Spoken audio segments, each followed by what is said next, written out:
Assalamualaikum warahmatullahi wabarakatuh. Alhamdulillah rabbil alamin.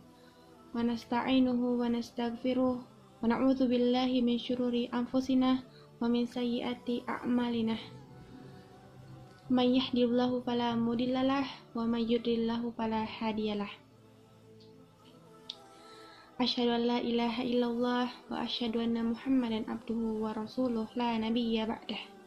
Allahumma sholli wa sallim wa barik ala Muhammad wa ala alihi wa ashabihi ajma'in. Amma ba'd.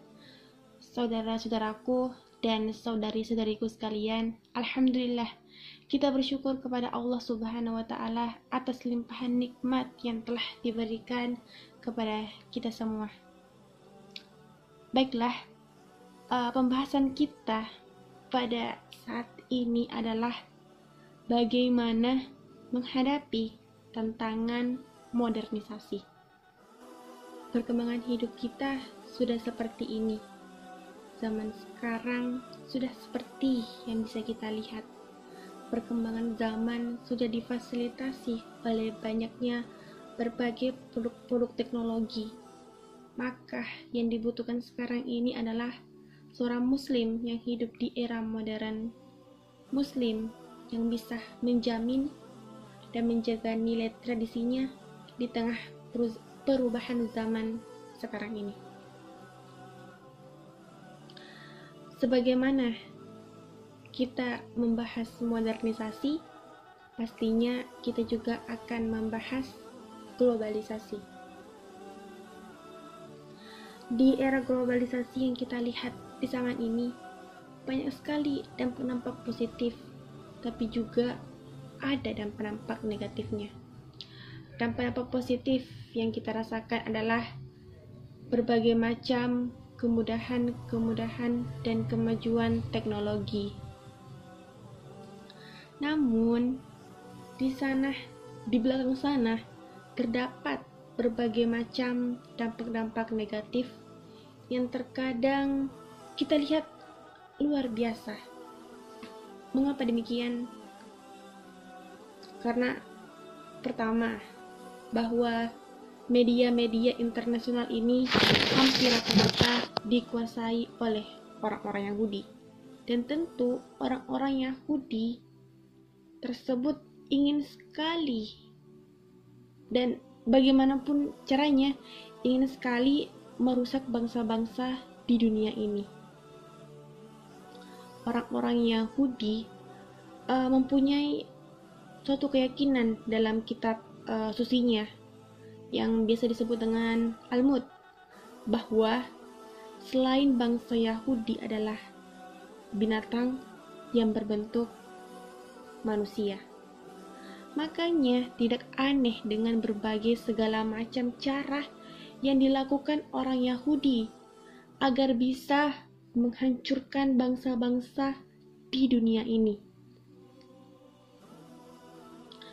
Mereka berhasil menghancurkan moral di Amerika. Mereka juga berhasil menghancurkan moral di Eropa. Seperti yang di Amerika itu adanya pergaulan bebas, seks bebas, narkoba, dan lainnya. Yang demikian pula di Eropa. Dan itu terus merambah di negeri-negeri Islam, termasuk di Indonesia. Ini adalah sesuatu yang sangat kita khawatirkan terhadap pendidikan para pemuda dan remaja-remaja lainnya. Demikian pula anak-anak kita nantinya. Seperti kami ini, para remaja adalah bidikan yang paling pertama mereka inginkan. Mereka menginginkan supaya pemuda-pemudi Islam jauh daripada Islam, daripada Al-Quran dan hadis, jauh dari ajaran agama-agama Allah Subhanahu wa ta'ala. Itulah yang mereka inginkan. Dengan cara apa? Yaitu mereka memberikan dan menyodorkan berbagai kesenangan, berbagai macam acara-acara seorang pemuda tersebut dapat lalai. Berbagai macam acara-acara baik di media ataupun yang di lainnya, sehingga akhirnya seorang pemuda-pemudi tersebut sedikit demi sedikit nilai Islamnya jauh dari Islam. Seperti yang kita lihat juga di zaman sekarang ini, kebatilan dibungkus begitu rapi, sehingga pada waktu itu terlihat indah sekali wanita-wanita yang berpakaian tetapi telanjang, yang membuka aurat mereka, yang memperlihatkan aurat mereka, yang diiming-imingi bahwa ini adalah modern, diiming-imingi bahwa ini adalah sesuai perkembangan zaman, kemajuan zaman, sehingga banyak wanita-wanita yang terjerat jaring-jaring perkembangan modern saat ini. Dan memang yang diinginkan oleh orang-orang Yahudi, inilah yang mereka inginkan. Mereka ingin umat Islam hancur dan menjauhi agama Allah.